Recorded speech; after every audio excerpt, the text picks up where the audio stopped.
Hi viewers, welcome to our channel. ప్రస్తుతం మనతో పాటు senior journalist Dama Balas sir వారితో మాట్లాడదాం. నమస్కారం సార్. నమస్తే sir, Bigg Boss fame Tamanna Simhadri నటి హేమ పైన కొన్ని సంచలన ఆరోపణలు చేశారు సార్.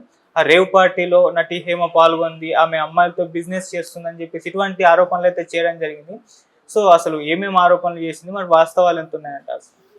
నిన్న మనం దాదాపు 2-3 చెప్పుకున్నాం. కొత్తగా ఇప్పుడు తమన్నా సింహాద్రి రంగంలోకి వచ్చింది. ఆమె హేమ మీద అనేక టీవీ ఛానల్స్తో ఇంటర్వ్యూలు ఇచ్చింది. అంటే వీళ్ళిద్దరికి పరిచయం ఏంటంటే బిగ్ బాస్లో ఇద్దరు కూడా అక్కడ ఇన్మేట్స్గా ఉన్నారు, హౌస్ మేట్స్గా.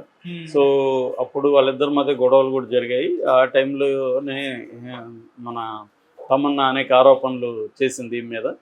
సో మేబీ ఆ గొడవల నేపథ్యంలో నుంచి ఇప్పుడు దొరకగానే ఆమె వచ్చి రంగంలోకి వచ్చి తమన్నా హేమని చాలా సీరియస్గా, అంటే ఒక బూతులతో అంతా కూడా మాట్లాడింది.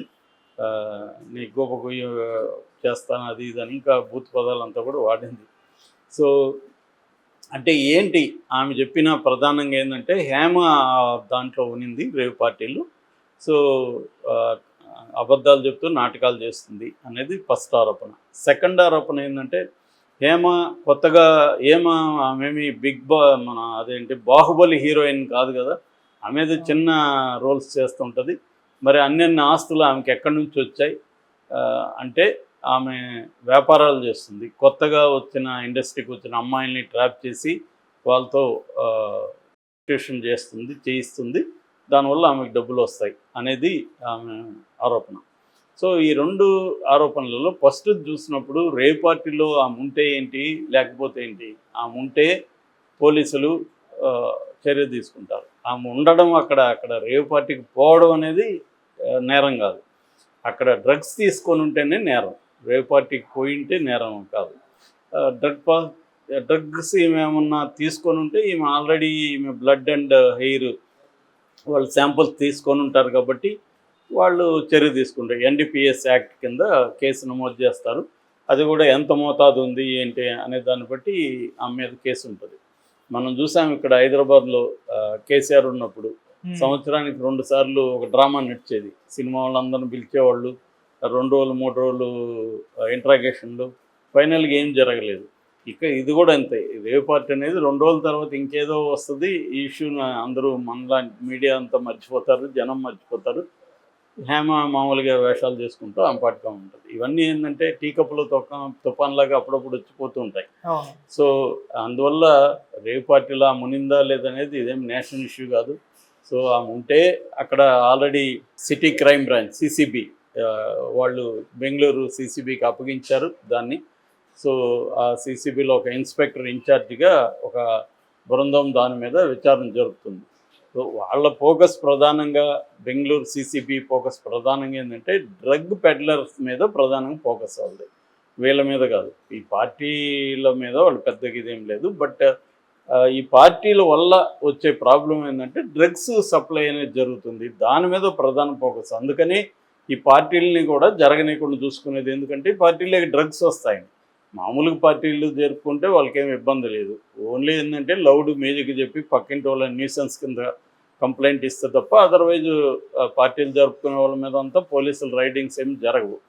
సో ప్రధానంగా ఇక్కడ రేవ్ పార్టీ అంటే నిన్న కూడా నేను ఎక్స్ప్లెయిన్ చేశాను. రేవ్ పార్టీలో ప్రధానంగా 2 ఉంటాయి. ఒకటి డ్రగ్స్, 2 సెక్స్.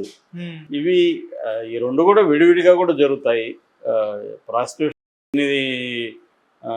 ఏరియా ఏముంది, లేని ప్రాంతం ఏముంది, లేని టైం కూడా లేదు. అది నాగరికత పుట్టినప్పటి నుంచి అది పురాతనమైన ప్రొఫెషన్.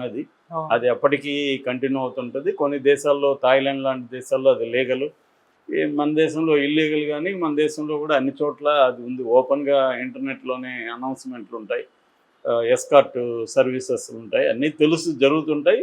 అప్పుడప్పుడు పోలీసులు పట్టుకుంటుంటారు, డబ్బులు తీసుకుంటారు, మళ్ళీ అయిపోతాయి. ఆ మధ్య కూడా ఒక సెన్సేషనల్ కేసు అబిట్స్లో జరిగింది. తర్వాత ఏమైందో కూడా ఎవరికి తెలియదు.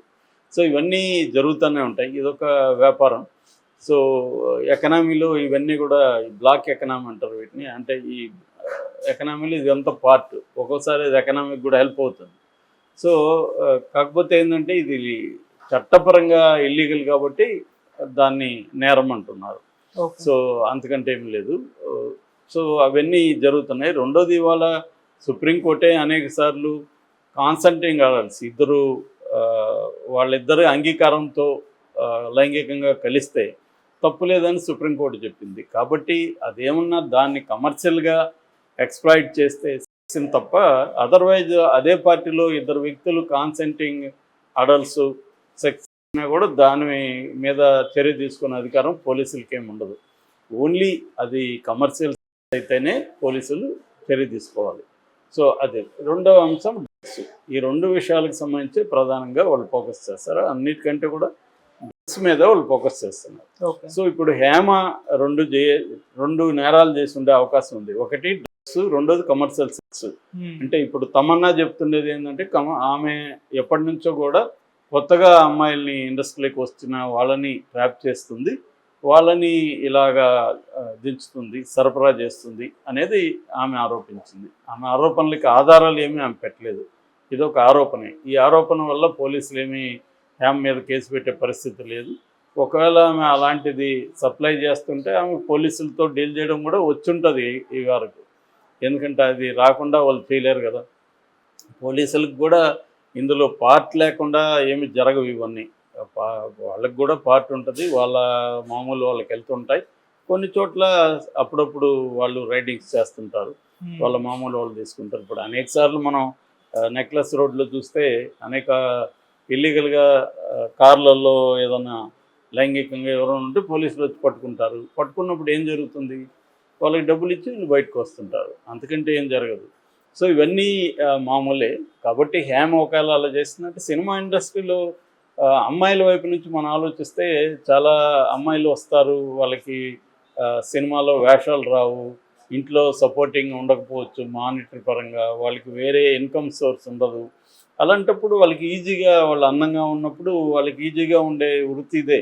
అది అంత ఈజీ ఏం కాదు, మనం అనుకునేంత ఈజీ. దాని కష్టాలు దానికి ఉంటాయి. వాళ్ళకు ఉండే ఆల్టర్నేటివ్ ఇది ఒకటే ఉంటుంది. అలాంటప్పుడు హేమ లాంటి వాళ్ళు ఒకవేళ హేమ చేస్తుందని నాకు తెలియదు, బట్ చెప్తున్నాను, హేమ కాకపోతే ఇంకొకరు. సో ఎవరో ఒకరు ఇలాంటి వాళ్ళని ఫెసిలిటేట్ చేస్తారు. అంటే అమ్మాయిలకేమో క్లయింట్స్ కావాలి, క్లయింట్స్కేమో అమ్మాయిలు కావాలి. ఈ రెండింటిని ఫెసిలిటేట్ చేసే నెట్వర్క్ కొంతమంది చేయగలుగుతారు. వీళ్ళకి ఏంటంటే ఇప్పుడు హేమ లాంటి వాళ్ళకి ఫర్ ఎగ్జాంపుల్ సినిమాలు ఎప్పటి నుంచో ఉండడం వల్ల ఆమెకి అనేక మంది నటులు, ప్రొడ్యూసర్లు, డైరెక్టర్లు వీళ్ళతో పరిచయాలు ఉంటాయి. సో వాళ్ళకి ఎవరికైనా ఇలాంటి అవసరం ఉందంటే ఆమెకు తెలుస్తుంది. సో ఆమె చేయొచ్చు. ఆ ఫెసిలిటేట్ చేయడం వల్ల ఆమె ఫీజు ఆమె తీసుకుంటుంది. ఇలాంటివి హేమ కాకపోతే ఇంకొకటి చేస్తారు. ఇది తెలుగులోనే కాదు, ప్రతి చోట ఉంటుంది. నాకు తెలిసి ముంబైకి కూడా పంపించే వాళ్ళు ఉన్నారు ఇక్కడ నుంచి. సో అలాగా అన్ని చోట్ల జరుగుతూ ఉంటుంది ఇది. సో ఒకప్పుడు కూడా ఇంతకుముందు కూడా జరిగేది. అప్పుడు నిజానికి ఎక్స్ప్లాయిట్ చేసేవాళ్ళు. నీకు వేషం ఇవ్వాలంటే నువ్వు నాతో నైట్ గడపాలి, ఇవన్నీ ఉండేవి ఎక్కువ.